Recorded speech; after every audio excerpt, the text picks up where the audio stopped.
We come together this morning seeking a reality beyond our narrow selves, which binds us in compassion, love, and understanding to other human beings and to the interdependent web of all living things. May our hearts and minds be open this hour to the power and the insight which weaves together the scattered threads of our experience and helps us remember the wholeness of which we are a part. Our reading today is from the autobiography of Clara Barton. Upon one occasion, an uncommonly large barn with what was then still more uncommon, a cellar beneath, was to be raised. The rafters must be affixed to the ridgepole, and my brother David was assigned to this duty. While in its performance, a timber on which he was standing, having been weakened by an unobserved knot, suddenly gave way, and he fell directly to the first floor, striking on his feet on another timber near the bottom of the cellar. Without falling, he leaped to the ground, and after a few breathless minutes declared himself unhurt, but was not permitted to return aloft. It was spoken of as a remarkable adventure and a wonderful escape, and for a few days all went well, with the exception of a slight and quite unaccustomed headache, which continued to increase as the July weather progressed. At length he showed symptoms of fever. The family physician was called, and here commenced a system of medical treatment quite unknown to our physicians of the present day, other than as results of historical research and milestones of scientific advancement. He was pronounced in a settled fever, which must not be broken up and could only be held in check by reducing the strength of the patient. He had too much blood, was too vigorous, just the patient for a fever to go hard with, it was said. Accordingly, the blood was taken from time to time as long as it seemed safe to do so. The terrible pain in the head continued, and blisters were applied to all possible places in the hope of withdrawing the pain. Sleepless, restless, in agony, both physical and mental, his case grew desperate. He had been my ideal from earliest memory. I was distressed beyond measure at his condition. I had been his little protege, his companion, and in his nervous wretchedness, he clung to me. Thus, from the first days and nights of illness, I remained near his side. The fever ran on and over all the traditional turning points. 7, 14, 21 days. I could not be taken away from him except by compulsion, and he was unhappy until my return. I learned to take all directions for his medicine from his physician, who had eminent counsel, and to administer them like a genuine nurse. My little hands became schooled to the handling of the great, loathsome, crawling leeches, which were at first so many snakes to me, and no fingers could so painlessly dress the angry blisters. And thus it came about that I was the accepted and acknowledged nurse of a man almost too ill to recover. Finally, as summer passed, the fever gave way, and for a wonder, the patient did not. No physician will doubt that I have given him poison enough to have killed him many times over, if suitably administered with that view. He will also understand the condition in which the patient left. They had certainly succeeded in reducing his strength. Late autumn, he stood on his feet for the first time since July. A year, I like to do a sermon on a famous person in Unitarian Universalist history. I like to switch it up year to year, alternating between a Unitarian and a Universalist, and whenever I can, between a man and a woman. This year, I thought I would start things off by looking at our Universalist heritage and one of our great heroes, the angel of the battlefield, Clara Barton. Clarissa Harlow Barton was born on Christmas Day, December 25th, 1821, in New Oxford, Massachusetts. Her father was in the Navy. Her grandfather fought in the Revolutionary War. And when she was a battlefield nurse, Clara said that the history of warfare ran warm in her veins, and if she could not be a soldier, she would help soldiers. Unfortunately, in her childhood, Clara had many opportunities to tend to the sick. The youngest of 5 children, she was raised by her siblings as much as she was her mother. Clara excelled at reading and mathematics, taught to her mostly by her 2 sisters and 2 brothers. Her brother taught her how to ride a horse when she was 5. And by all accounts, Clara was a painfully shy and timid child. Much of her childhood was spent trying to overcome her shyness and tending to ailing family. Her mother would sometimes burst into fits of rage, and in those moments, Clara's older sister Dolly would take care of her. Sadly, Dolly herself had a breakdown and had to be confined to her room. As we heard in our reading this morning, her brother David fell off the roof of a barn and suffered a terrible injury, probably a concussion. Clara helped him recover by giving him medicine. Part of her brother's recovery involved bloodletting and treatment with leeches to help the blood circulate. One of Clara's jobs was to apply these leeches to her brother's injuries. And these experiences kind of helped awaken that calling as a nurse later in life. As she got older, though, she studied to become a school teacher. Clara was a very successful teacher and opened up a school in New Jersey. And it was here she experienced a phenomenon that is still with us, unfortunately. She was paid far less than her male counterparts. And when a new male teacher came to the school that she started in New Jersey, he was paid almost twice what Clara had been. Needless to say, this was only the beginning of her frustration with the attitudes of her era toward women and their capabilities. Things would get no easier for her in the next chapter of her life. Frustrated with teaching, Clara moved to Washington, D.C. at the age of 30, where she worked in the U.S. Patent Office. And by that point in her life, Clara had decided that getting married and having children was not the life for her. She enjoyed her independence as a single working woman. She was still in D.C., working in the patent office when the Civil War erupted. Now, early in the war, Washington, D.C. had the Confederate state of Virginia across the Potomac and the slave state and very Southern sympathetic state of Maryland to the north. And there was real fear that the rebels might invade the city at any time of Washington, D.C. The first battle of the Civil War, Manassas or Bull Run, whichever you choose to call it, occurred just 11 miles from Washington, D.C. The wounded from that Union defeat flooded the city, which was unprepared to accommodate them. Amongst the hardest hit in that battle was the Massachusetts 6th Division. When Clara and her sister, who was also living in D.C. at the time, went to go help, she found that among the wounded were some of her former students that she had taught in her younger days. The hospitals were so overrun that the Capitol building was used to house soldiers. Her former students asked her to read to them as she used to, remembering her musical voice. And so she found a storybook and read to a room full of wounded soldiers in the Senate chambers while she stood at the vice president's podium. It was that experience that gave Clara Barton a kind of fire in her soul that she did not have in her youth. Gone was the timid, shy child. She became an assertive, forceful woman in the face of suffering. She decided to distribute food and medicine in the field, not just in the city. The historian Stephen Oates describes one of her first visits to a Union field hospital. Clara quickly took stock. She and her colleagues were the only volunteers there. Many of the wounded were dying where they lay for food and water. Determined to keep as many alive as possible, Clara ordered a fire built and the food taken from her boxes and barrels. She reprimanded herself for not bringing enough utensils. There were only 5 tin cups, 2 water buckets, 4 bread knives, 3 plates, 1 camp kettle, and 2 lanterns for several thousand men. Next time she would know to equip herself better. She donned an apron, heated a kettle of soup, and waded into the sea of injured men with a pail of steaming liquid on one arm and things to eat in the other. She offered a spoon of soup here, a cracker with preserves there, speaking all the while in a soft, soothing voice. She said later, "I never realized until that day how little a human being could be grateful for." By necessity, she tended to their wounds, too, functioning for the first time as a battlefield nurse. She was no stranger to disease. She had nursed her brothers and her father when they were ill and had taken care of her consumptive nephew.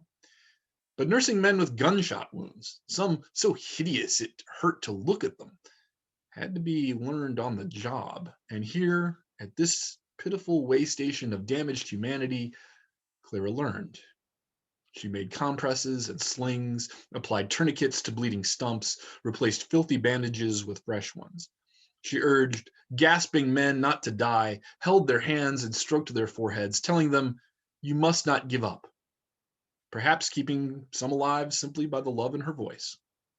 Yes, Clara loved these stricken soldiers. They were all her boys, and the sight of them, hurt, bleeding, some dying, others half demented with pain, pierced her heart.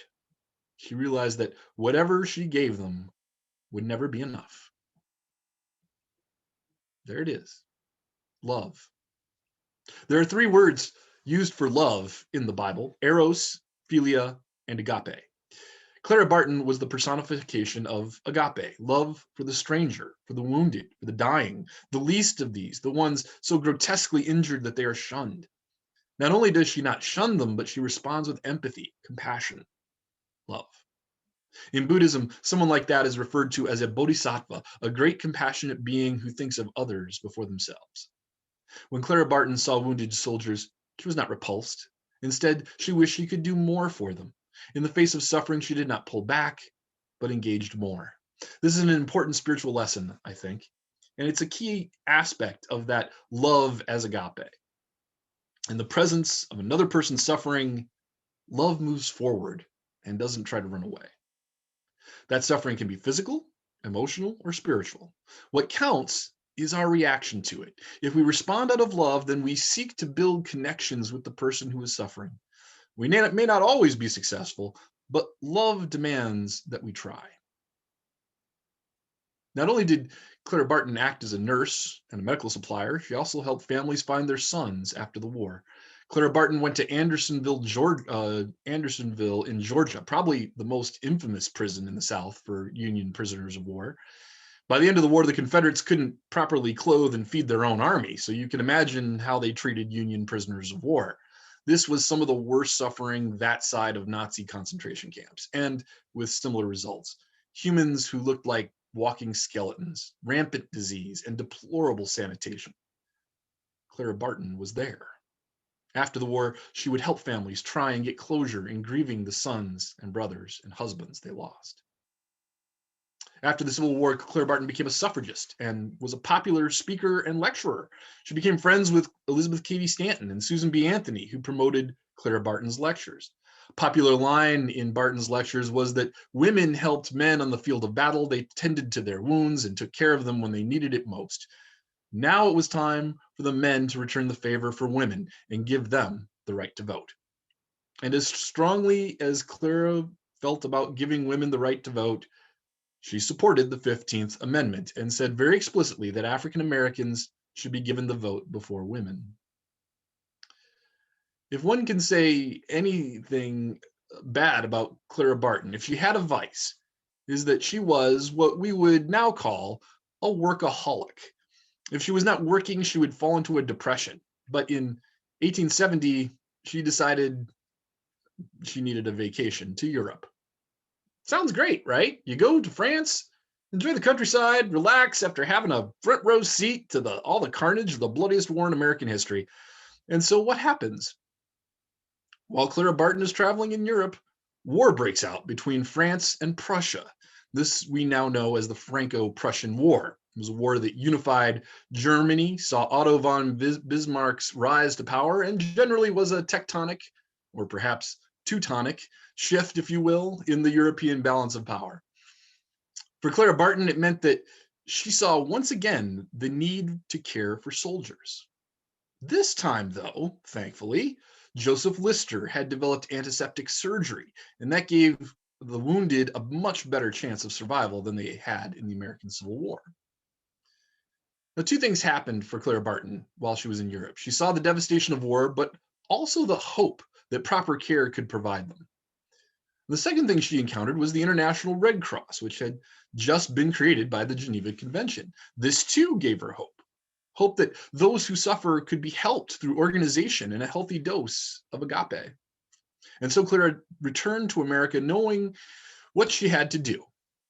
Incidentally, her work in setting up hospitals in Paris and in Germany earned her the Golden Cross of Baden and the Prussian Iron Cross. Now, when you say the name Clara Barton to most people, they know one basic fact about her. She founded the American Red Cross. She had been in Geneva when the Red Cross was created in 1869 and was asked to start the American branch. It was not easy. She met with 2 American presidents to try to get it off the ground.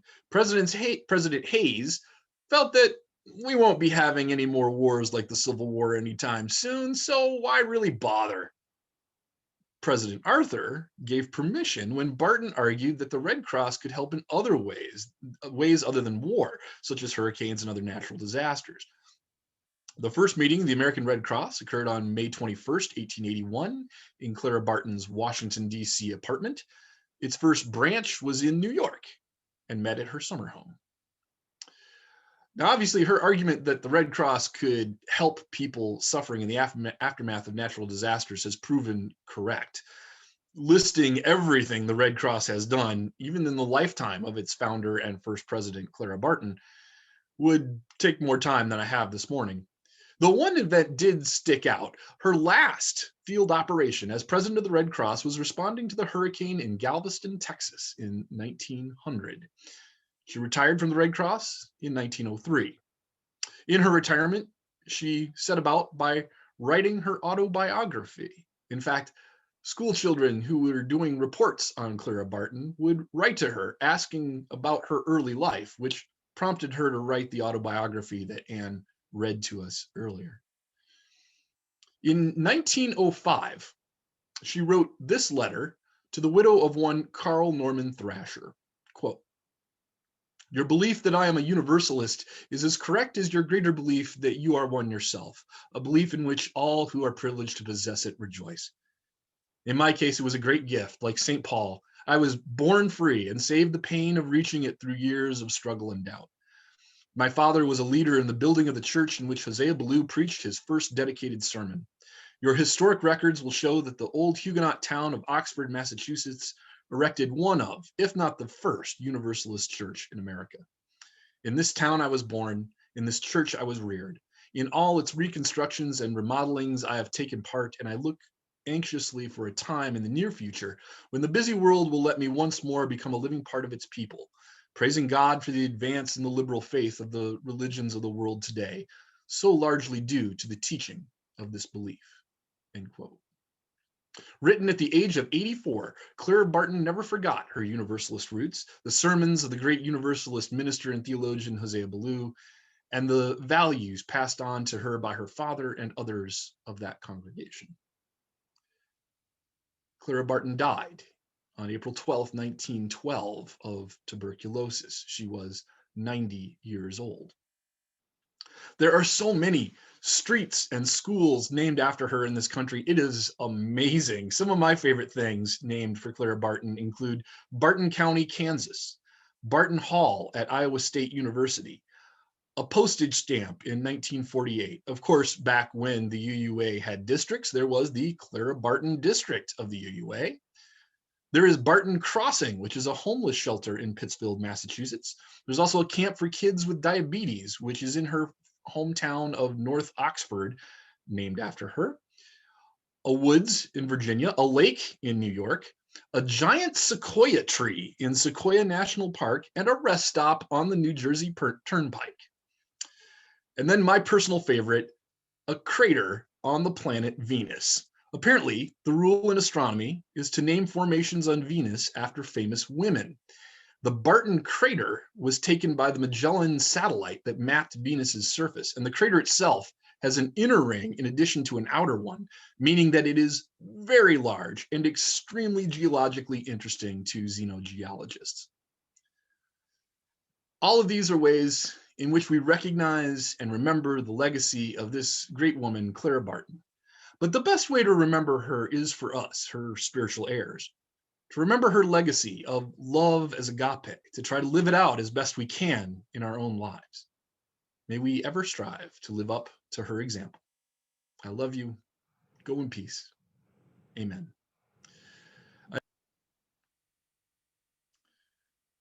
We receive fragments of holiness, glimpses of eternity, brief moments of insight. Let us gather them up for the precious gifts that they are, and, renewed by their grace, move boldly into the unknown. Go in peace.